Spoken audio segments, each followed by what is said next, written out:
Hi, Chad Williams with Empower Seniors Fall Prevention and Home Safety.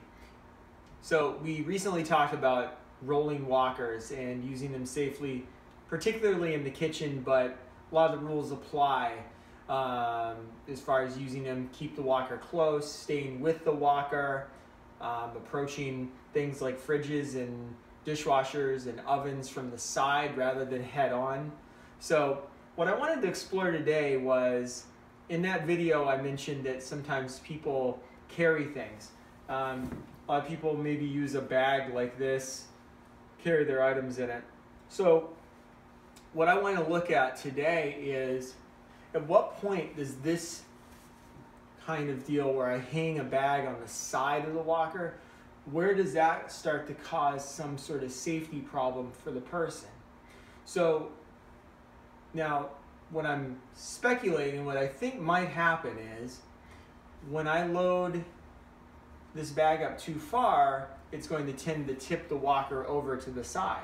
Now this could be a problem for the person using the walker, because if they're, let's say they're walking up to the sink, they're going to use the sink, they have the walker here, it's going to start tipping side to side. They're going to have to stabilize it in order for it to not tip over. That could knock the person off balance and put them at a greater risk of falling. So what I want to do, I want to just try some of my hand weights here and just see, when does this start to become a problem? So we're putting in a 3-pounder first, and we're going to just put this on. And maybe we'll find out it causes no problems. I don't know. But so the 3-pound, no problem so far. Now, I don't have 1-pound weight increments, so we'll just go up in larger weight amounts here. Next thing I'm going to do is I'm going to go with a 5-pound weight. We'll just see what happens. Pretty stable. Doesn't even seem to be that tippy to me. All right, so that's a good thing. Let's try out 8 pounds. Hopefully the bag can manage this weight. So we'll do an 8-pound weight. We're here. All right, starting to be, well, let's see. Kind of tippy, a little, not really tippy, but it's definitely offloading it. And if I went to check, I can definitely feel I'm trying to control weight on this right side, because it's certainly heavier than the left side would be. So let's try the 10, see what happens.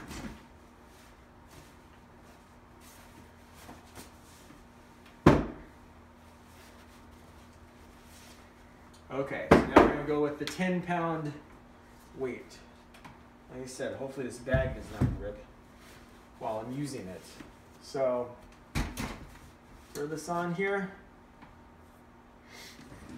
Again, well, not too much of a problem. I would think when we start getting more weight done, we're going, let's say at right turn, it could start to turn and tip us over, and then it brings it like that. Once you start losing balance, now as the person, I'm going to have to lift it and lift it up from the right side. Again, throwing me off balance. All right, let's just check this out. 13 pounds. See what happens. Okay, good. Not too bad. It's definitely, you can't really see this that well, but it's definitely taking weight off that left side though as we do this. Now,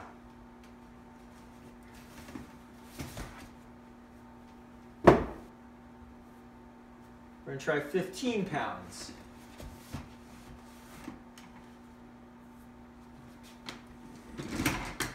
And again, as I turn, definitely harder to turn. And actually, going to the left is harder yet, because now I have to really push on that right side as I turn to the left to make something happen. Okay, so far so good. That's 15 pounds. Now let's go with 18 pounds. Still no, it's not tipping. Still not tipping. It's actually fairly stable, which I'm a little bit surprised at. All right, so now we're at 21 pounds. again, we're holding up pretty well, but it is definitely much heavier now to move. See if I just give it a little bit of a, let's just give it a little, there it goes, starts to go over. So that's at 21 pounds. Let me just pause this now. Okay, now we're back. We were at, I mentioned before, we were at 21 pounds. So now let me take some of this weight out of here.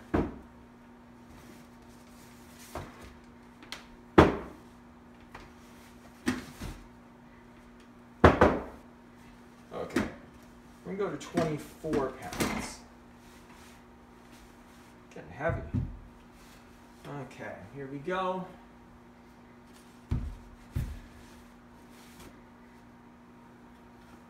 So did I say 24? I meant 25. Okay. Oh, that is really heavy. And there goes the bag. So I have to review this and try a different bag maybe. Let me just see. I might, oh no, both handles broke. Okay. We'll be back. Okay, so we're back. I put 25 pounds in a new bag because the old bag was a little bit too weak. Couldn't handle 25, but what you're gonna notice is as soon as I let go of this 25 pounds in this bag, it's gonna start to tip. And once it's going, it's going.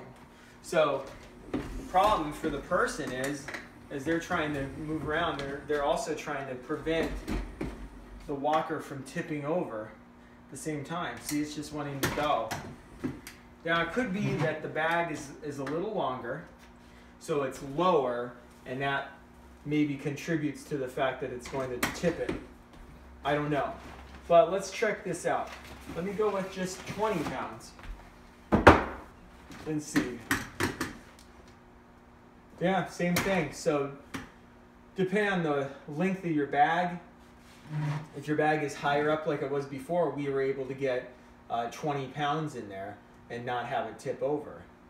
But as it's lower now at 20 pounds, it's just stable. But if I just give it a little bit, it's going. I didn't do much force on there to make that happen. So let's just see. Maybe even it's a lighter weight now that we've. So we'll make it. Let's make it 18 pounds. See what happens. Again, I would guess that it's going to be okay. It's not going to. Yeah. See, it definitely takes more. But it'll still go. It'll still go. But with 20 pounds, it was far less. And with 25, it just went on its own. So, a couple things here. You know, definitely you don't want to load up one side of your walker or allow someone to do that, because what it's going to do is going to throw the balance off. So now when I'm walking, not only am I trying to stabilize myself, I'm also trying to stabilize the walker. So, again, this is at 18 pounds. Now if I go with, let's just go with 15 as the final, and just check this out. So even there, now I can, it'll still go, but it takes a lot more to make it tip. So ideally what you're going to do is you're not going to load up one side with a bag. If you do, I would say this is 15, but probably no more than 10 pounds. I'm not sure what you would need that would be, you know, what you need to take with you that'd be so heavy. But at least with 10 pounds, it comes back, and I can tip it pretty far. There it's gonna go, but it's pretty high up. So 10 pounds maybe if you're gonna load up one side, not more than 10. I'd recommend don't do this. Do not load one side. Get something like the basket here with a tray that you can put stuff in. Again, you don't want to load it up there either though, because that's going to cause it to potentially tip forward. So that'll be our next experiment. I would say not more than 10 pounds here, probably more ideally, 5 pounds if you're going to be having something hang off one side. If you insist on doing it, but don't do it. So let's check out now. Let's check out what we can do with the front. So let's just start light. 5 pounds. At some point, you're going to have a limit on how much this basket can hold, right? 5 pounds, no problem. 8 pounds, not an issue. It will come forward, but it takes a lot of force. 10 pounds. I mean, that's what we had 8 pounds before. That's a gallon of milk. So you're probably not going to be carrying a gallon of milk in your tray. You're probably going to be carrying a drink, maybe a remote or some other, your wallet or whatnot. Maybe that's what you have in here. It's not going to be probably 8-10 pounds. But let's say you're walking, you have this 10 pounds, and we hit something that kind of stops the wheels, and now the walker comes forward. Just see what happens here. If I just and now see the wheels kick out from under this, and you're going to come down fast. So probably not as big of a deal unless you hit something here, like a large rock or whatever. It stops you, the weight comes forward, and now it's coming down. And now I have to control it. So again, I think no more than 5, probably 8 pounds maximum is what you probably want here, in a tray in the front, or a basket, I should say. They also make trays. So, but I wouldn't go with much more than 5 to 8 pounds. Again, that was 10, and you saw how when we stopped and it kicked out, it goes fast. So you have to make sure you're balanced and you're not trying to counteract that force of the walker coming forward. So the bottom line is just not overloading. Do not load up on either side. If you're starting to hang stuff off your walker, I would get a basket and put it in front. Because with the walker on the side, remember, it starts to tip. So just be careful with that. Again, no more than probably, I would say 8 pounds is a rough estimate. It's not scientific, but based on what we saw today, I wouldn't go with more than 8 pounds loaded up on any sort of thing, on the side, in the front, in the basket, whatnot, because it increases the chances of this walker tipping to a side or forward, and then the person has to not only control their balance, which is what this walker is trying to achieve for them, is to help them maintain their balance, but they also have to keep the walker from tipping a certain way, which is going to throw them off balance as well. So any questions, comments about what we did here today, please send them my way. I'd really appreciate it. Thank you.